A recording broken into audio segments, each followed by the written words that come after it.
أعوذ بالله من الشيطان الرجيم. بسم الله الرحمن الرحيم.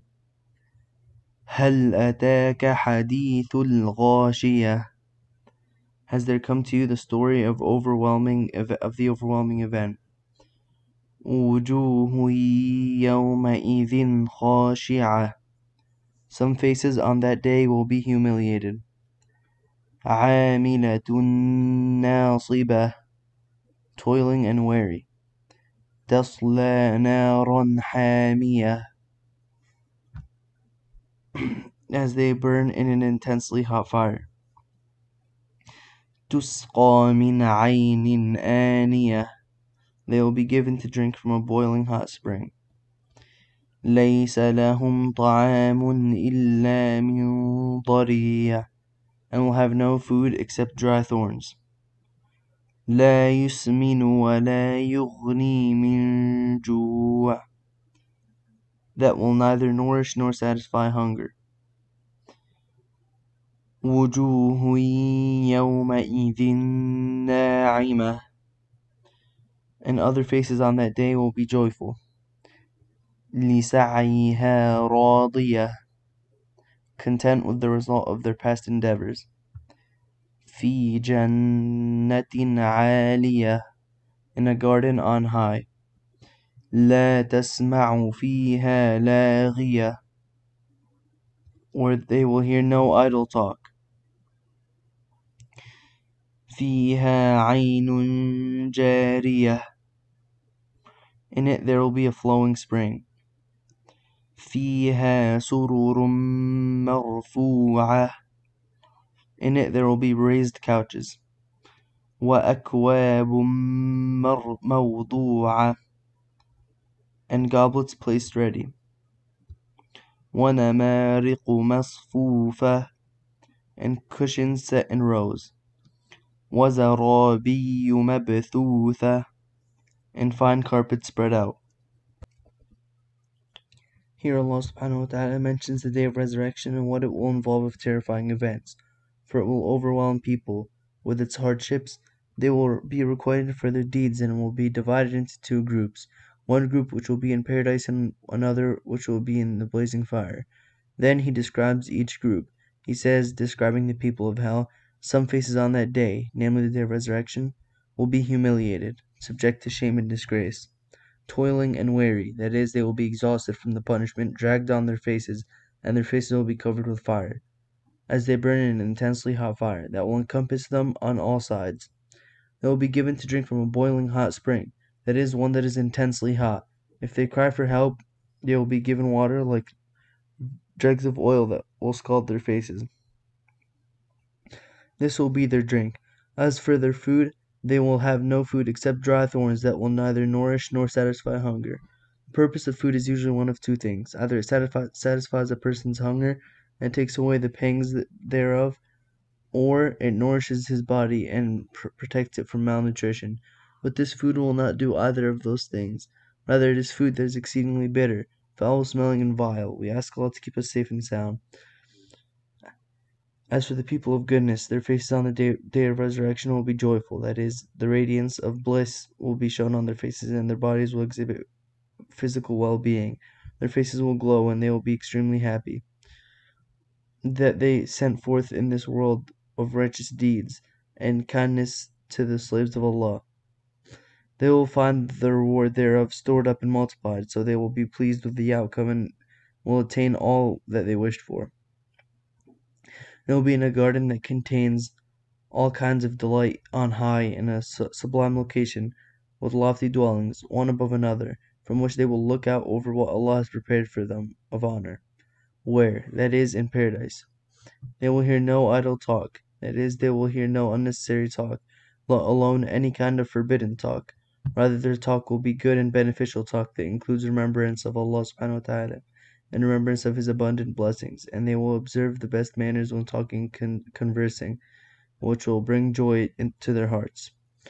In it there will be a flowing spring, that is, there will be numerous springs that they will cause to flow and direct however they wish and wherever they want. In it there will be raised couches. The word translated here as couches refers to raised seating that is covered with soft and fine cloth, and goblets placed ready, that is, vessels filled with all kinds of delicious drinks that will be placed in front of them and prepared for them. They will be made available upon demand, taken around to them by immortal youths, and cushions set in rows, that is, pillows of silk, brocade, and other fabrics that no one knows except Allah. They will be lined up for people to sit and recline on, and they will not need to go to the trouble of putting them out and setting them up in rows themselves, and fine carpets spread out. This refers to beautiful carpets. The places where they will sit will be filled with these carpets. أفلا ينظرون إلى الإبل كيف خلقت. Do they not consider the camels, how they are created? وإلى السماء كيف رفعت. The heaven, how it is raised high. وإلى الجبال كيف نصبت. The mountains, how they are firmly set up. وإلى الأرض كيف سطحت. And the earth, how it is spread out. فذكر إنما أنت مذكر. So admonish, for you are but sent to admonish. لست عليهم بمسيطر. And you have no power over them. إلا من تولى وكفر. But whoever turns away and disbelieves. فيعذبه الله العذاب الأكبر. Allah will punish him with the greatest punishment. إن إلينا إيابهم. Verily to us will be their return. ثم إن علينا حسابهم. Then it is for us to call them to account. Here Allah subhanahu wa ta'ala urges those who do not believe in the Messenger sallallahu alaihi wasallam and other people to reflect upon the creations of Allah that point to His oneness.